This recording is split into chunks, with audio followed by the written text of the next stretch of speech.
Siguro, kaya tayo pinagtagpo muli. Para matuloy natin ang naudlot natin ugnayan. Wala naman po akong balak magkaroon ng relasyon ngayon. Ang focus ko na po yung mabigyan ng magandang kinabukasan si Maya. Lalo na po yung pag-aaral niya.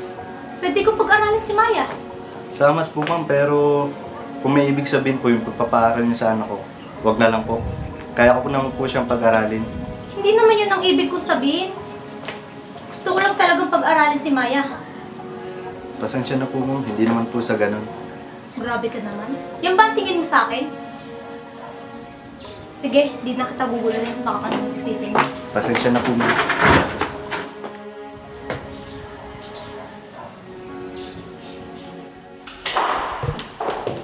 Oh, Lexi! Ang aga ng umaga. Wala din naman po kasi akong ibang ginagawa sa bahay. Kaya pumunta na po agad ako dito. Oh, hello, Chantel! Oh, Tita! You never fail to amaze me. You look so fresh and young as always. Thank you. By the way, Lexi. Kanina ko lang naalala yung lakad natin. Pwede bang kumain muna ako? It's okay, tita. Take your time. Okay, thank you.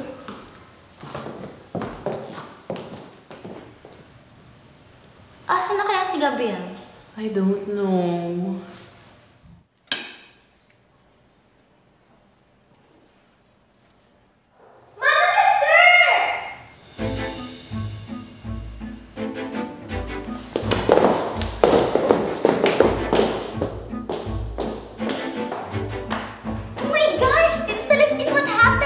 OMG, Tita, ano nangyari sa'yo?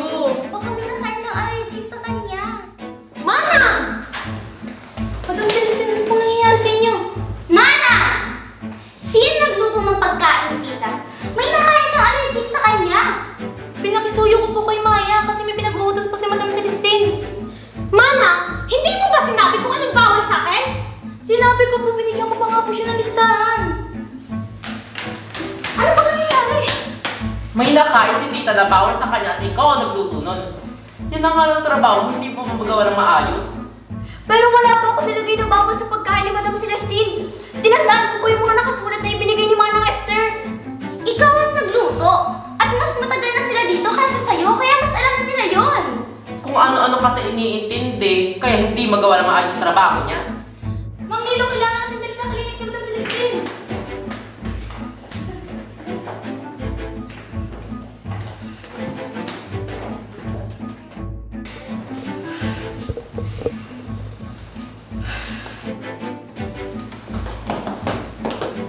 Ano? Pero...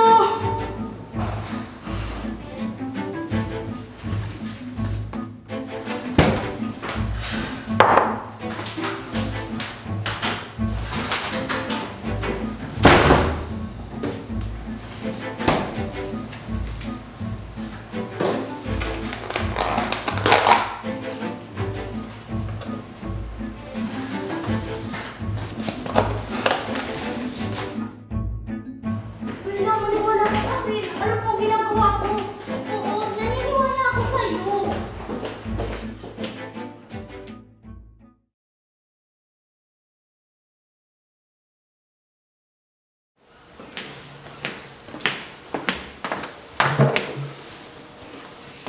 Ma'am, kamusta na po kayo?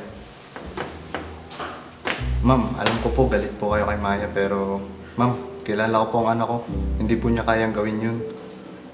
Wala naman po siyang dahilan para gawin niya yun. Ma'am, kung hindi po kayo naniniwala, ako na lang po ang aalis kapalit po ni Maya. Bigyan niyo lang po siya ng isa pa pong pagkakataon. Umalis na po ako.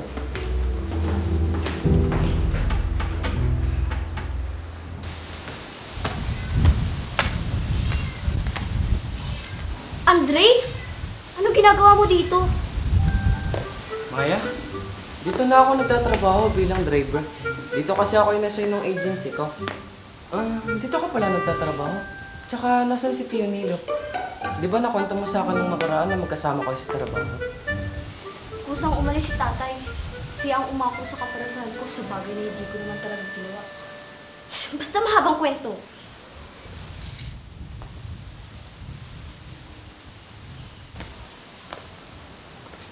Sir Gab, Di ba ikaw yung kaibigan ni Maya? Anong ginagawa mo dito? Sir, ako po yung bago niyo pong driver. At your service, sir. Ibig sabihin ng trabaho ang pinunta mo dito, hindi pa kikipagkwentuhan. Paano yun si sir? Sige na, Maya. At baka ma-refired pa ako sa unang araw ko sa trabaho. Maglilinis na lang ako ng sasakyan.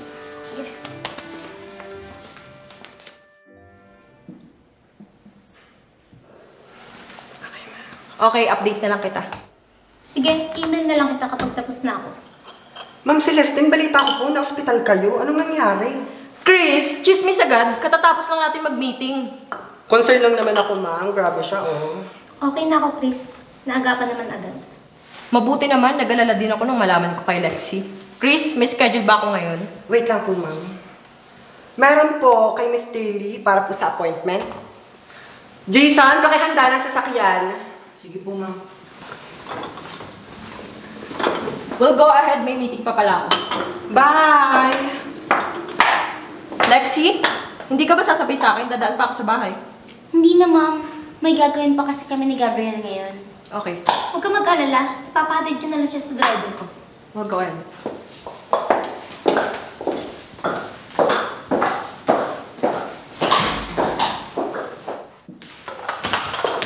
Teka nga, ma'am. Mag-usap nga lang muna. May problema ka ba sa akin? At parang di mo na ako kinakausap katulad ng dati. Kinakausap ko naman po kayo kapag may kailangan kayo, sir. Pero hindi katulad ng dati. Ano pong katulad ng dati? Ganun pa rin naman po, di ba? At yun lang naman po ang trabaho ko bilang personal maid nyo. Kung wala na po kayong kailangan, bibigay ko na po to kay Ma'am Lexie. Excuse po.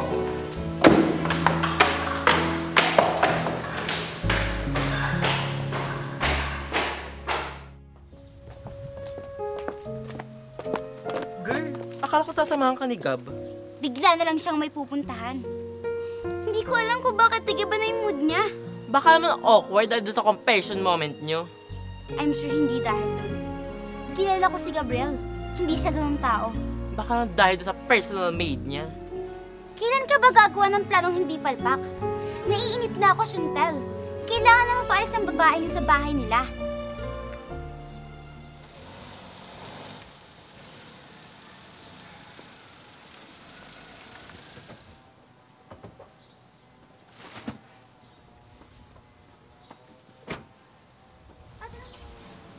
At ano namang ginagawa mo dito? Ma'am, hindi po ba halata? Driver po nila ako. Dumadami at talagang hindi mo pagkakatiwala ang tao sa bahay ni Gabriel. Tama ka, girl. Grabe naman po kayo, ma'am. Sasakay po ba kayo o hindi?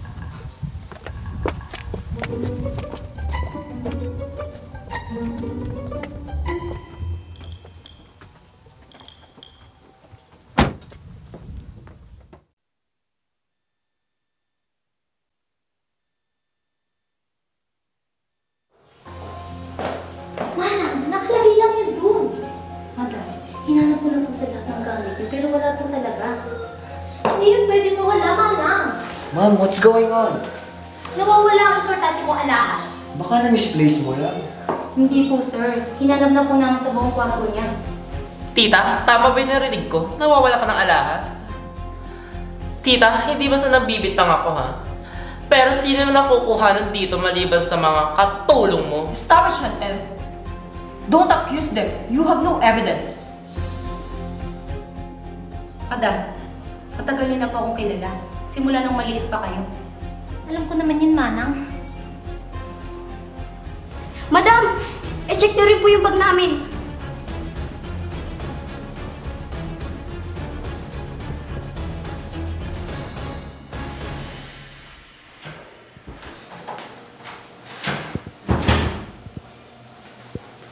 Madam, nakita ko na po ang hinahanap niyo. At nakita ko po ito sa bag ni Maya. Ha? Madam! Hindi ko po alam kung paano po yung nalagay sa bag ko. Pero hindi po ako kumuha niyan. Oh my gosh! I didn't know na hanggang dyan pa lang kayo mong gawin. Maya. Sinasabi ko na nga ba, iba ang feeling ko sa'yo. Madam! Hindi po talaga ako kumuha niyan. At ano naman pong rason ko para pagnakawan kayo? At ilalagay ko pa po sa bag ko. Di ba po? Mom, I know Maya. She will never do that. Madam, ang pinagtataka ko lang, bakit dalawang alahas ang nakuha ko sa bag ni Maya? Iisa lang naman yung nilagay kong alahas, kagaya ng plano natin.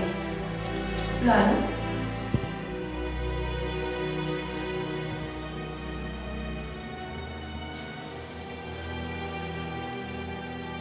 Yes!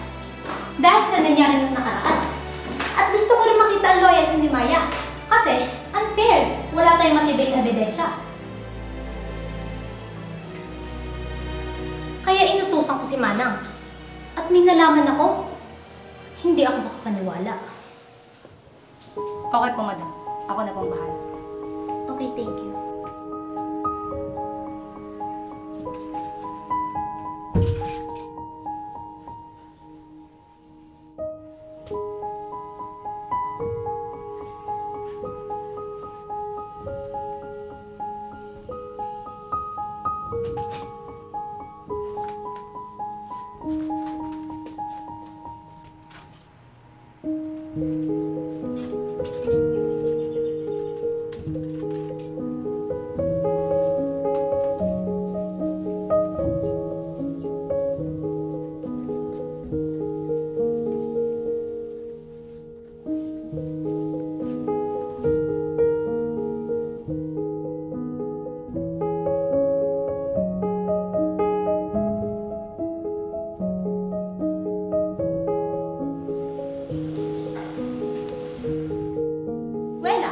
Bakit mo yan nagawa kay Maya?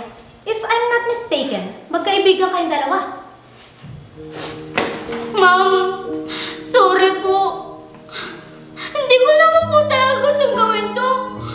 Pero, yun daw po kasi ang pinapagawa ni Ma'am Lexi.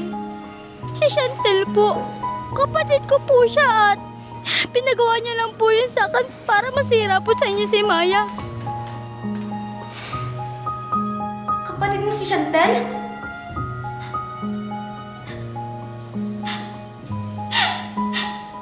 Ginawa ko lang naman yun dahil kay Gab. Dahil simula nang dumating si Maya, hindi na ako importante sa kanya. Chantel! Dapat hindi mo na kinonsinti si Lexi. Alam mo naman hindi tama yun. Ma'am, malaki po kasi ang pagkakautang ni Kuya kay Ma'am Lexi dahil po sa lupa. Alam ko naman yung tungkol sa lupa. Pero sana sinabi mo, because that's my daughter reputation. Tutulungan naman kita eh. Pero sana hindi mo naman kinonsinti. Pasensya na po sa inyong lahat. Lalo na sa iyo, Maya.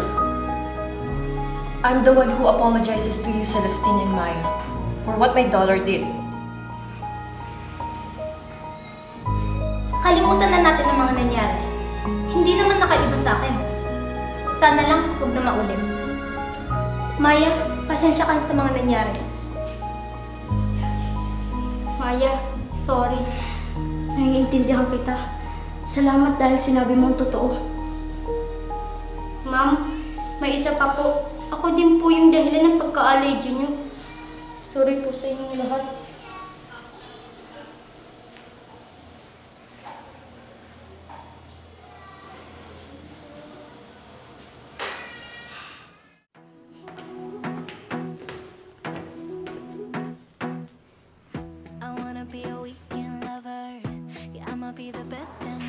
Malinis siya at mabango. Tanggapin mo na.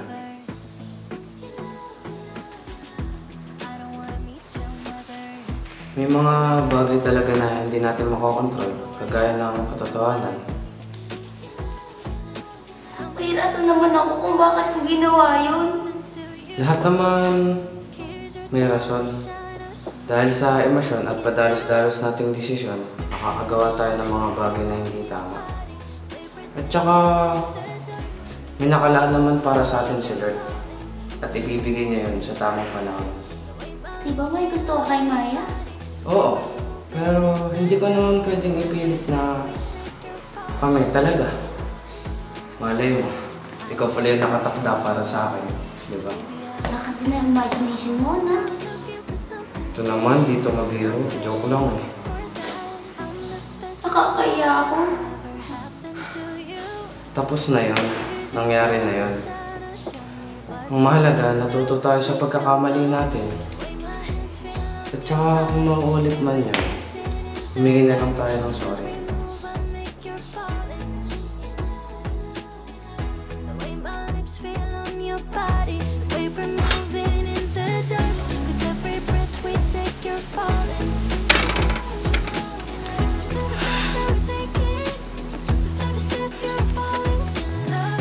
Tara na nga, baka malate pa tayo.